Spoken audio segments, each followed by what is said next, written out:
dass wir das nicht nur singen oder hören, sondern wissen, dass es so ist. Der Herr sagte, tusiweze kujifurahisha tu kuweza kuyaimba au kuweza kuyasikia tu, lakini tuweze kujua kwamba ni kweli. Bwana alisema, ninaenda kuwatayarishia mahali na nitarudi niwachukue pamoja nami, ili mahali ndipo mimi nanyi mweze kuwa pale pia. Na tunayamini, tunaamini kwamba wakati muda utakapotimilika na siku ya wokovu itakapofika kwenye mwisho wake, Bwana atarudi ili achukue karibu yake wale wote ambao waliopenda kuonekana kwake, waliotumainia kurudi kwake, na waliochukua ndani mwao tumaini hilo lilo hai. Tumengoja muda mrefu sana, tunatumainia sasa kurudi kwa Bwana ndani ya kizazi chetu. Alama za wakati zinayaonyesha waziwazi, na tunapaswa kusikiliza sana, tuweze kuwa na macho yaliyo wazi na kuweza kuona namna gani neno la Mungu liko linatimilika mbele ya macho yetu. Tunawakaribisha nyote kwa furaha kubwa na kwa moyo mwema katika jina la Bwana. Mujisikie katika utulivu pamoja nasi, na acha Mungu aweze kutubariki sisi sote pamoja, atupatie baraka inayoonekana, ili tusiweze kujifurahisha tu kuweza kuyasema, lakini waweze kuona kweli kweli kwamba tumefanya mazoezi ya Mungu. Nishaka kuisema hapa wakati uliopita, kila wakati Bwana alipokuwa akifanya kitu fulani, watu walikuwa wakimusifu kwa ajili ya hiyo. Walikuwa wakiyafanya mazoezi yao wenyewe ndani ya mili yao, ndani ya nafsi yao na ndani ya roho yao. Tunapaswa kufanya mazoezi na Mungu, hakuna namna ingine. Tunapaswa kufanya mazoezi ya Mungu, na unaweza kuishi kweli kweli.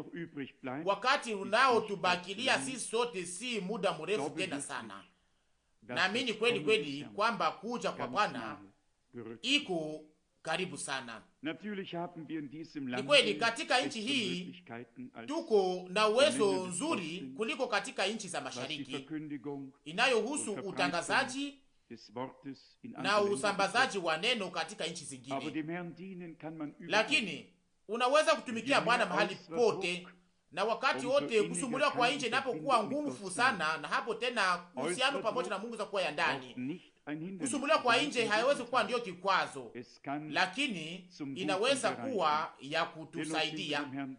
Lakini tunashukuru sana Bwana kwa sababu tungali katika uhuru na kuweza kutangaza neno kama vile linavyoandikwa. Lakini wakati hii pia inaweza kubadilika, inaweza kubadilika haraka haraka. Wakati wa safari yangu ya mwisho huko Filipine, nilisikia na waliniambia namna gani huyo askofu Katolika wa Roma alikuwa akionya kila siku ya kwanza ya juma asubuhi katika kusanyiko lake, akionya madini zingine zote ili watu wasende huko. Na nchi za Afrika unaisikia mara nyingi kisemeka kuhusu kusumbuliwa katika uhuru wa makusanyiko.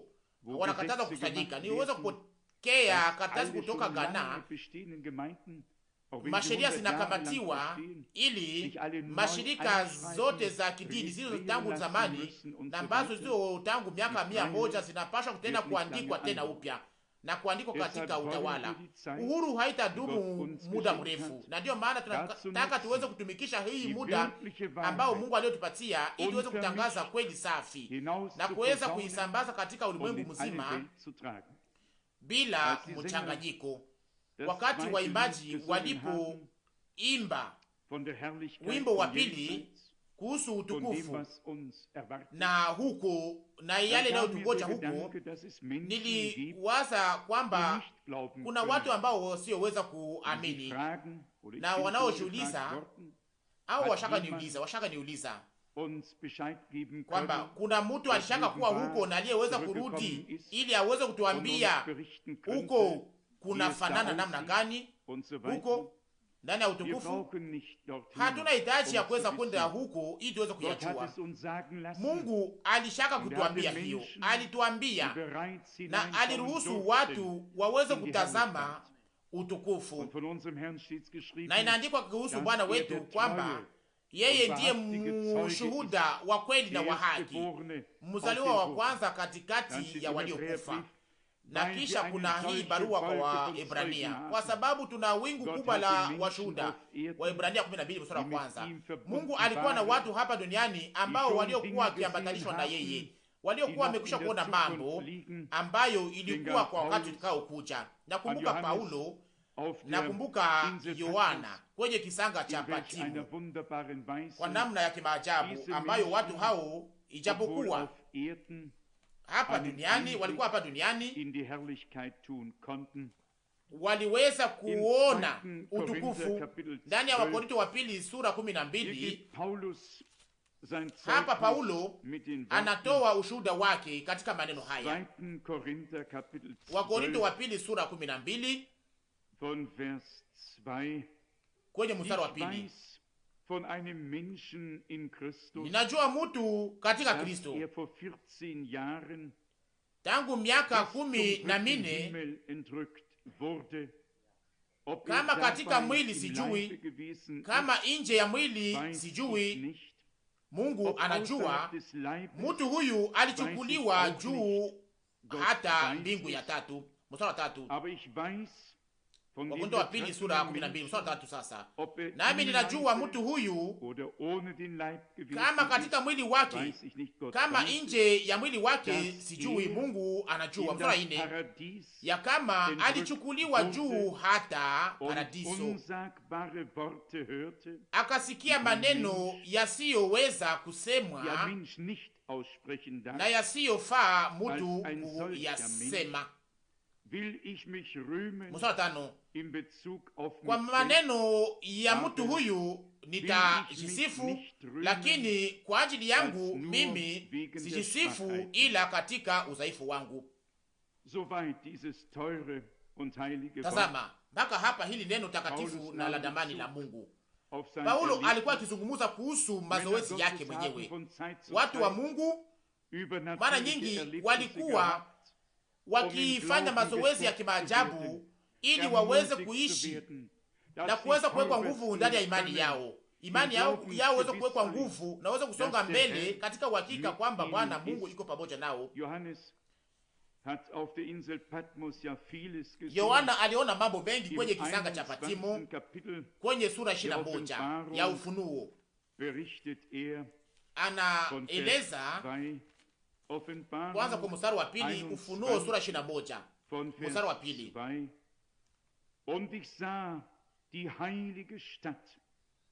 Mimi Yohana nikaona mji ule mtakatifu Yerusalema mpya ukishuka toka mbinguni kwa Mungu, umewekwa tayari kama bibi harusi aliyekwisha kupambwa kwa mume wake. Mstari wa 3, nikasikia sauti kubwa toka mbinguni ikisema, tazama, hekalu ya Mungu ni pamoja na watu, naye atakaa pamoja nao, nao watakuwa watu wake, na Mungu mwenyewe atakuwa pamoja nao. Mstari wa 4, atakuwa Mungu wao, naye atapangusa kila chozi katika macho yao, wala mauti haitakuwa tena, wala maombolezo, wala kilio, wala uchungu hautakuwa tena, kwa maana maneno ya kwanza yamekwisha kupita. Ninafurahi sana kila wakati ninaposoma hapa, wakati ninaposoma kwa mfano, nikaona hapa katika maelezo yake, akaona aliishi, alikuwa pale, siyo mawazo, lakini mazoezi ya kweli pamoja na Mungu. Tunaamini kwamba watu hapa duniani wanaweza kuona mazoezi pamoja na Mungu, ambayo inaweza kuwa pia ya kweli, kama vile mambo ya hapa duniani ndiyo ya haki pia. Mungu ni uhakika. Mungu unaweza kumuishi hata pia jioni hii katikati yetu hapa. ninapowazia na kukumbuka kwamba ndugu yetu mpendwa alikuja kwetu akiwa na jamaa yake yote nzima, nilikumbuka andiko ya Timotheo wa kwanza sura 5 mstari wa 17 inayozungumza kuhusu wazee, dass Gott ja Älteste überall in die Gemeinden gesetzt hat, Wächter auf Zions Mauern, Vorsteher kwa maana in den Mungu Gemeinden, aliweka wazee ndani ya makusanyiko yote, walinzi juu ya kuta za Sayuni, walinzi katika kusanyiko ambao wanapaswa kutumikia taifa la Mungu. Ndani ya Timotheo wa kwanza sura 5 mstari 17 inaandikwa, wazee wanaotawala vema wahesabiwe kustahili heshima mara mbili, zaidi wale wenye kujitabisha sana kwa neno na kwa mafundisho. Tunatambua katika andiko hii kwamba wazee hawaitwe tu kuomba wakati wagonjwa wanapokuwa wagonjwa au waamini wanapokuwa wagonjwa au viungo vya kusanyiko vinavyokuwa wagonjwa, kama vile Yakobo anavyosema ndani ya Yakobo sura 5. Lakini hapa inasemeka kwamba wanapashwa kustahili, wanapashwa kupimwa katika huduma yao, na kwamba wanastahili kuweza kupewa heshima mara mbili, sana sana wanaojitabisha kwa neno na kwa mafundisho. Wazee wanaweza kuwa wahubiri, wanaweza kuwa walimu, wanaweza kuwa na kazi ambazo Mungu alinazowapatia, na hiyo kwa ajili ya ujenzi wa kusanyiko. Nikusema sasa, haipashi kuwafunga kinywa kama vile andiko kwenye mstari wa 18, kwa maana andiko linasema mstari wa 18, kwa sababu maandiko yanasema usifunge kinywa cha ng'ombe wakati kinapokanyanga ngano, na tena mtendakazi anastahili mshahara wake. Timotheo wa kwanza sura 5 mstari wa 18. Kama mshahara itokee hapa duniani, itatokea huko ndani ya utukufu. Mungu atapatia malipo kwa wale wote waliotangaza neno kwa bidii na kwa kushitolea, na ambao walioweza kupatia nafasi ya kwanza kwa kazi ya Mungu, kwa ufalme wa Mungu, ili waweze kutumikia Bwana na taifa lake. Kwenye mstari wa 19 inasema, usikubali mashitaki juu ya mzee ila kwa vinywa vya washuhuda wawili au watatu. Mstari 19 Timotheo wa kwanza sura 5. Tunajua vizuri zote maandiko matakatifu, na hiyo inapaswa kubaki hivyo. Tunapaswa kufurahia na kuheshimia wale ambao Mungu anayotumikisha, na tuweze kushukuru Bwana kwa ajili ya hiyo. Na kama vile ndugu Rusi alivyosema wakati uliopita, vema kuweza kupatia maua kidogo hapa na kuweza kuheshimiana na kupendana sisi kwa sisi, kuliko kuweza kuleta taji kubwa ya maua kwenye kaburi ya mtu wa Mungu wakati anapokuwa amekwisha kwenda, na kisha uweze kuja na kuweza kulilia hapo. Hapana, tunapaswa kufurahia hapa pamoja na wale ambao Mungu aliyoweka ili kundi la Kristo liweze kulishwa kwa neno la Bwana. Tunashukuru sana kwa ajili ya wandugu wote wanao kuja kushunga pamoja nasi. Tunafurahi sana kwa ajili ya wandugu wetu wapendwa hapa. Sote pamoja tunataka tuweze kutumikia taifa la Mungu na Bwana, na pamoja na karama na kazi ambayo Mungu aliyotupatia. Timotheo wa pili sura 2, ninataka kuweza kusoma andiko hii kwa maana inazungumza kuhusu mafundisho ya kibiblia.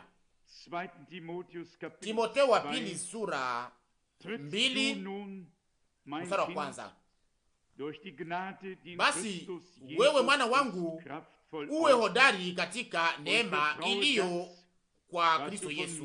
Mstari wa pili, na maneno yale ambayo uliyasikia kwangu kwa washuhuda wengi, maneno haya uwekee watu waaminifu watakaofaa kufundisha wengine vile. Ni hivyo sasa, ili kila mafundisho iweze kutangazwa na wale wote wanaosikia wanapaswa kuwa tayari, ili sana sana kama kama waliweza kuitwa kwa kazi, waweze kutangaza hiyo mafundisho moja.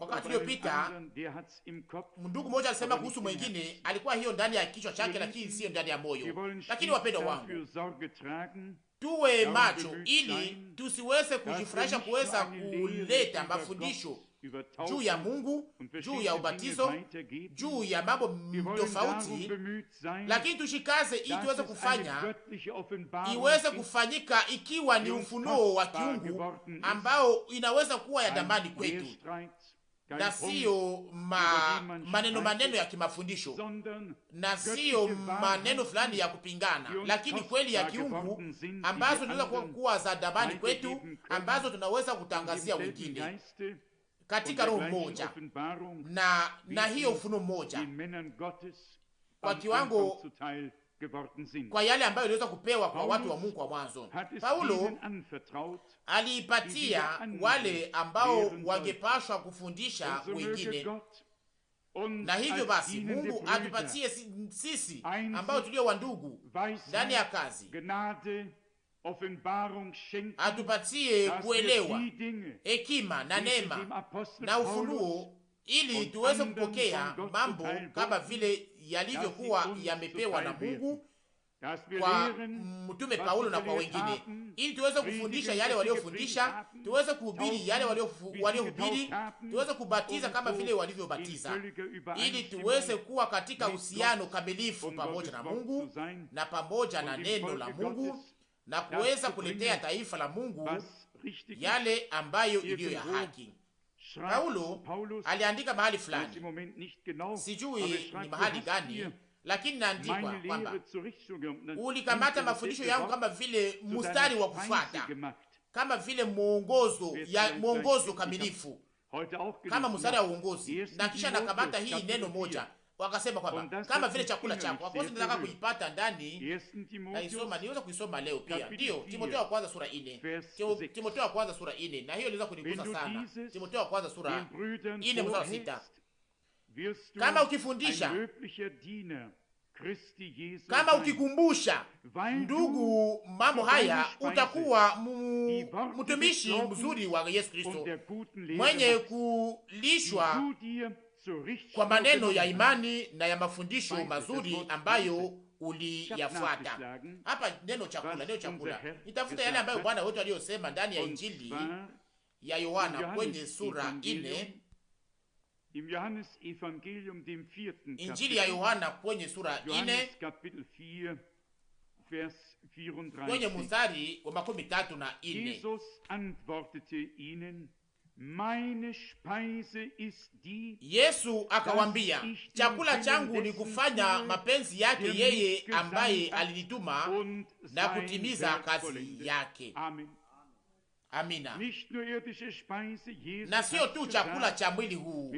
Yesu alisema hivyo akilingana na neno la Agano la Kale ndani ya Kumbukumbu la Torati, hapa ndani ya Mathayo sura 4, mtu haishi kwa mkate tu, lakini kwa kila neno lote linalotoka katika kinywa cha Mungu.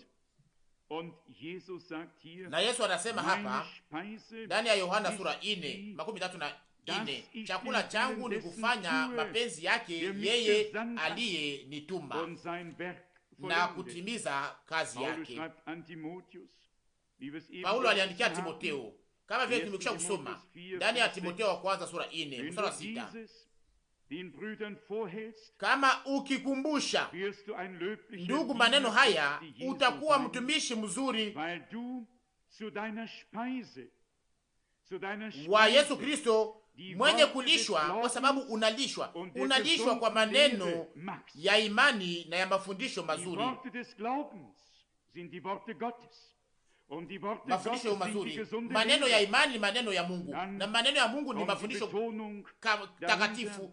Na kisha kuna kuja hii umuhimu nawekwa hapa juu ya mafundisho mazuri ambayo uliyafuata. Hapa kuna neno ndani ya barua kwa Korinto ambayo Paulo aliyoandika. Nataka nione kama inaweza kupata hiyo pia. Inaweza kuwa maneno hayo yanaweza kuwa ndani ya barua kwa Korinto, mahali anapoonya pia watu ili mtu asiweze kwenda mbali na yale inayoandikwa. Nani anayejua? Nani anayejua inaandikwa wapi? Katika hali hiyo ingekuwa vema tuweze kusoma tena hiyo pia. Inaweza kuwa ndani ya Wakorinto wa kwanza. Tusome, sikumbuke tena vizuri. Tusome katika Wakorinto wa kwanza sura 4. Tunaweza kuipata mahali fulani. Tunasoma Wakorinto wa kwanza sura 4 mstari wa kwanza. Mtu atuhesabu sisi hivi kama watumishi wa Kristo na mawakili ya siri za Mungu. Ona ni neno gani la nguvu hapa! Na sio tu wasimamizi wa kusanyiko, na sio wazee, na sio tu walio katika kazi ya kusanyiko, lakini mawakili wanaosimamia siri za Mungu, watumishi wa Kristo. Kwa hiyo Paulo aliandika kwamba kila mtu atuhesabu hivi. Nasoma tena mstari wa kwanza.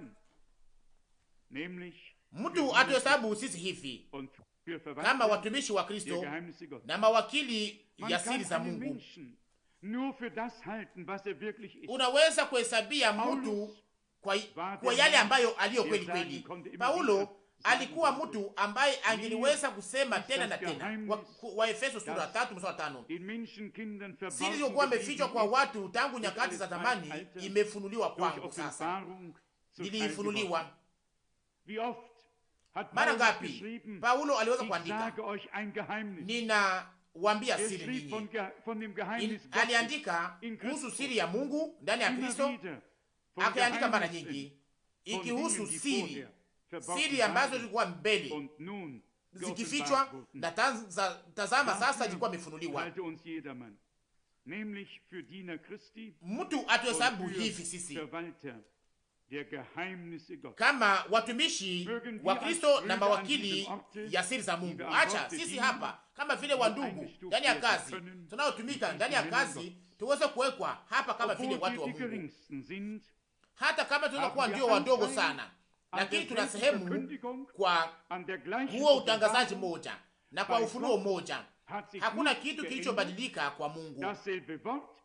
Hilo neno moja, hiyo injili moja, hayo mafundisho mamoja, hiyo ilibaki hivyo na itabaki hivyo mpaka kurudi kwa Bwana, kama tunatembea kwenye nyayo za wamitume.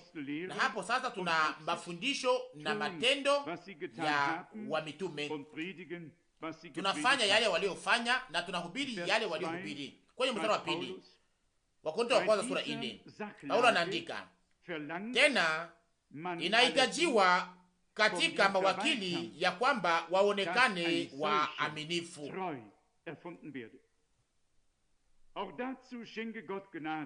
Basi acha Mungu atupatie pia neema ili tusiweze kusahau kitu moja kuhusu yale ambayo aliyofunua. Tusiweke kitu fulani chini ya meza, lakini tuweze kuweka juu ya kinara cha taa, ili wote waweze kuangaziwa na waweze kuingizwa katika siri ya Mungu. Ni kusema haitoshi kuweza kuwa tu msimamizi au mwakili wa siri za Mungu, lakini inaomba tena kuonekana kuwa mwaminifu kwa yale ambayo unayoongoza na kutawala. Basi acha Bwana Mungu aweze kutupatia kuwa waaminifu katika kazi ambayo tunayotimiza, kwa maana kazi iliyo kubwa sana inayokuwa hapa duniani ni kazi ambayo iliyo ya kanisa la Mungu aliye hai, kwa maana hii ni kazi ambayo inayoungana na umilele wote. Watu wa siasa wa heshima kubwa wana kazi za muda mfupi, wanakuja na wanakwenda, lakini Mungu yeye ana mpango wa milele kwa ajili ya wanadamu. Amina. Na anatimiza kazi hiyo na mpango huo wa milele, na alizungumza kupitia manabii na kisha akaitimiza kupitia Yesu Kristo Bwana wetu, na kupitia wa mitume alitangaza mpango huo wa ukombozi wa Mungu, akionyesha wasiwasi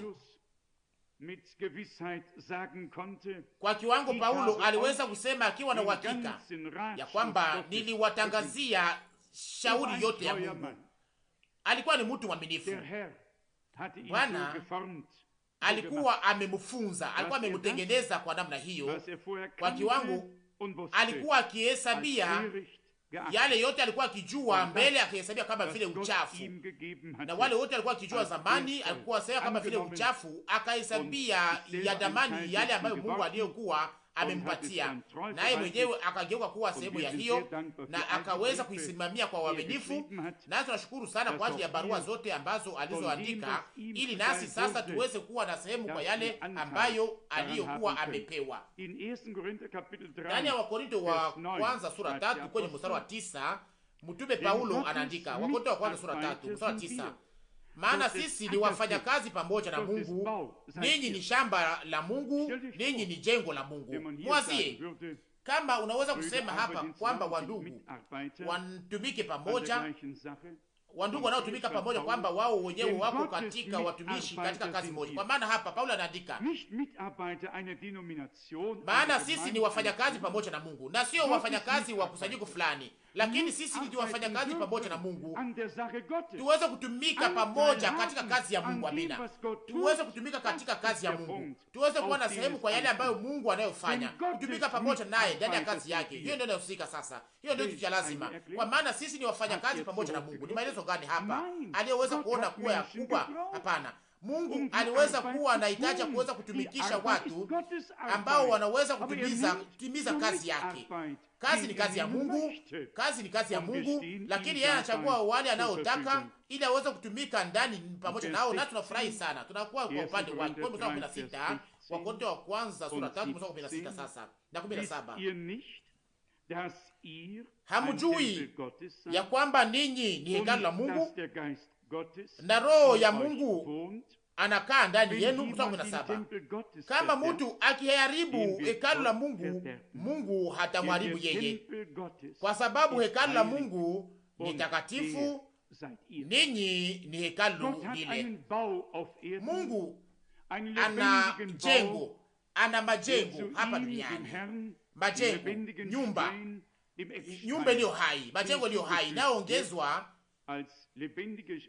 ambayo inaunganishwa naye yeye Bwana, jiwe lilo hai, jiwe la pembeni, yeye kama vile nasi kama vile mawe yaliyo hai tunaingizwa katika majengo hai, katika jengo hilo takatifu linalofanywa hai kupitia kuzaliwa upya na kupitia maji na Roho, ili tuweze kupata sehemu katika tabia ya kiungu na kugeuka kuwa sehemu ya kazi ya Mungu yeye mwenyewe. Kwenye mstari wa 6 ndani ya Wakorinto wa kwanza sura 4, Paulo anaandika, Wakorinto wa kwanza sura 4 mstari wa 6, na maneno haya ndugu, nimefanya kuwa mfano wa mimi na Paulo, mfano wa mimi na wa Apolo, samahani, wa Apolo kwa ajili yenu, hata kwa mfano wetu mupate kujifundisha, musifikiri kuliko maneno yaliyoandikwa, ili mmoja wenu asijivune kwa ajili ya mmoja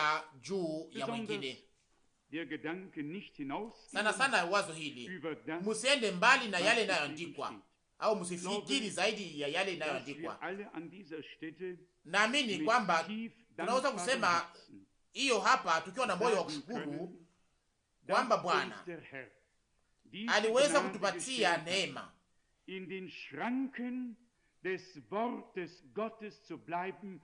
ya kudumu katika mipaka ya neno la Mungu katika hali yote.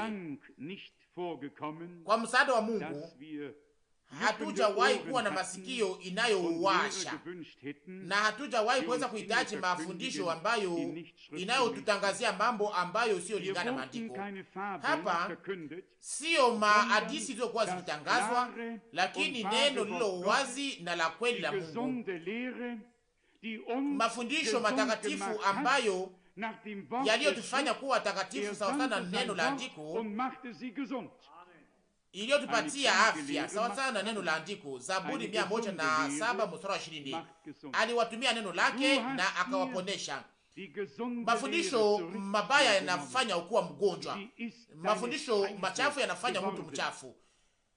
ulikamata mafundisho safi kama vile mstari wa kufuata, Wakorintho wa kwanza sura 4 mstari 6, na ikawa chakula chako, na acha uweze kutimika ndani kweli ndani yetu, na tuweze kudumu ndani, ili muweze kujua na kufahamu neno ndani yetu. Paulo alikuwa akishingiza ndani, hakuweza kuhukumu wengine, lakini pia ndani ya Wagalatia sura 1 sura 8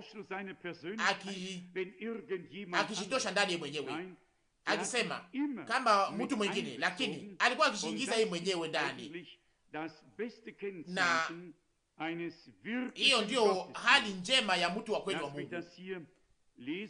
Mniache niweze kusoma hapa ndani ya Wagalatia sura 1 sura 8. Lakini sisi hapa na sio wandugu walikuwa wakimzunguka, na sio wale, lakini naye mwenyewe akisema, lakini sisi ama malaika ya mbinguni tukiwahubiri ninyi habari njema ya mbalimbali na ile ambayo tuliwahubiri ninyi. Mnaona, alainiwe. Mnaona, akaweka mstari hiyo wazi.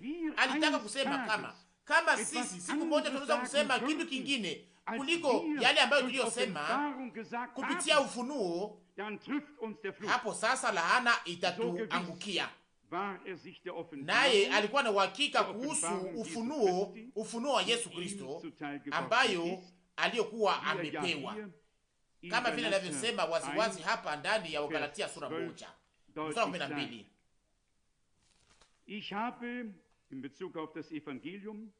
Inayohusu Injili, Wagalatia sura 1 mstari 12. Maana sikuipokea kwa mtu wala sikufundishwa na mtu, lakini kwa ufunuo wa Yesu Kristo. Na ni hivyo mpaka siku hii tunaweza kufundisha, lakini ufunuo unaweza kuletwa toka kwa Mungu. Ufunuo kupitia Roho ni uhusiano wako wewe mwenyewe pamoja na Bwana. Tunaweza kutangaza neno na kuhubiri neno la Mungu, lakini Mungu yeye mwenyewe anaweza kuweka sasa uhusiano pamoja na mtu. Na hapo sasa, wakati unapokuja uhusiano, na hapo sasa watu wanatafuta uhusiano pamoja na Mungu, na ndivyo sasa wanaweza kuishi mazoezi yao wenyewe pamoja na Mungu. Na hapo sasa hakuna mtu anaweza kuwatosha hiyo, kwa maana inakuwa ni ufunuo wa kiungu ambao anaweza kupokea. Nasoma tena mstari wa 6. Mstari wa 6. Na maneno haya ndugu, nimefanya kuwa mfano wa mimi na wa Apolo kwa ajili yenu, hata kwa mfano wetu mupate kujifundisha, musifikiri kuliko maneno yaliyoandikwa. Hiyo ni Wakorintho wa kwanza sura 4 mstari wa 6. Ninashukuru Mungu kwa sababu niweza kuingiza neno hili katika moyo wangu, nisiweze kwenda mbali na yale inayoandikwa. Nani ambaye anaweza kujua kama inaweza kuwa ni kweli au hapana?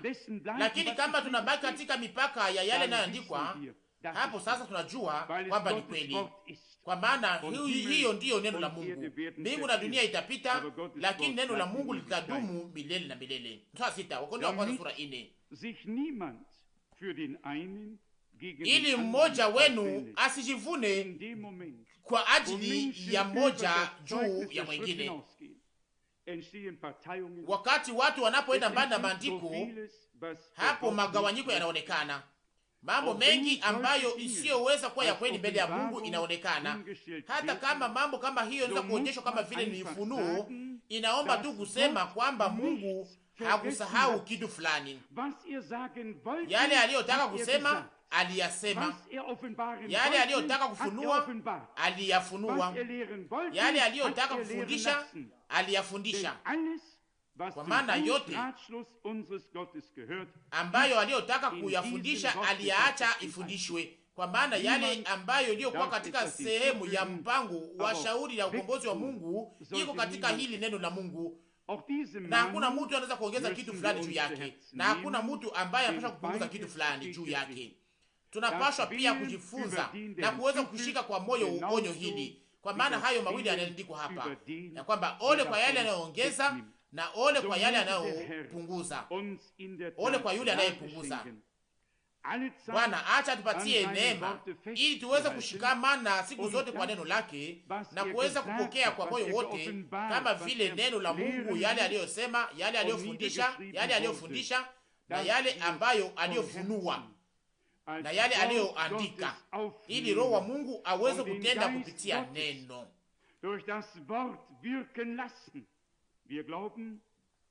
Tunaamini kwamba tulikombolewa kwa damu ya mwanakondoo. Tunaamini kwamba Mungu alitupatia neno lake na Roho wake, ili neno lake na Roho wake viweze kutenda ndani ya kundi lilokombolewa kwa damu kupitia ndani ya wana wa Mungu wa kweli.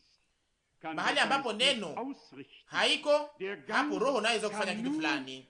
Roho anaweza tu kutenda sawasawa tu na neno la Mungu, sawasawa na ahadi ambazo Mungu alizotoa. Mungu anasema na hiyo ikafanyika. Wakati Mungu aseme kitu fulani, hakuna kitu kinachofanyika. Mungu anazungumza kupitia neno lake, na neno lake ni roho na uzima. Acha tuweze kuingiza ndani ya mioyo yetu yale ambayo tumesha kuchunguza leo hapa. Tuweze kushukuru Bwana leo na kuweza kuwa na heri ya kuweza kuwa tunasikia na kuweza kutangaza neno safi la Mungu bila mchanganyiko, na kuweza kuwa wawakili wa siri za mingi za Mungu. Kama vile tunataka tuweze kuwa waaminifu, tuonekane kuwa waaminifu. Mungu ni mwaminifu, naye anaweza kutufanya kuwa watumishi waaminifu wa neno, watu ambao wasioweza kufanya kitu kingine, lakini wanaoweza kuwa watumishi au watumishi wanaotumika pamoja na Mungu, kama vile Paulo alivyoandika hapa, kwa maana sisi ni wafanyakazi pamoja na Mungu, tunatenda kazi pamoja na Mungu. Mungu anafanya yote, lakini alituweka tu katika kazi hii, ili pia kwa mkono tuweze kuwa katika kazi kwa yale anayofanya yeye mwenyewe, kwa maana hiyo ndiyo Bwana wetu aliyosema ndani ya Mathayo 16, nitajenga kanisa langu. Yeye anajenga kanisa, lakini anakamata wafanyakazi pamoja naye, wa mitume, manabii, wachungaji, walimu na wainjilisti.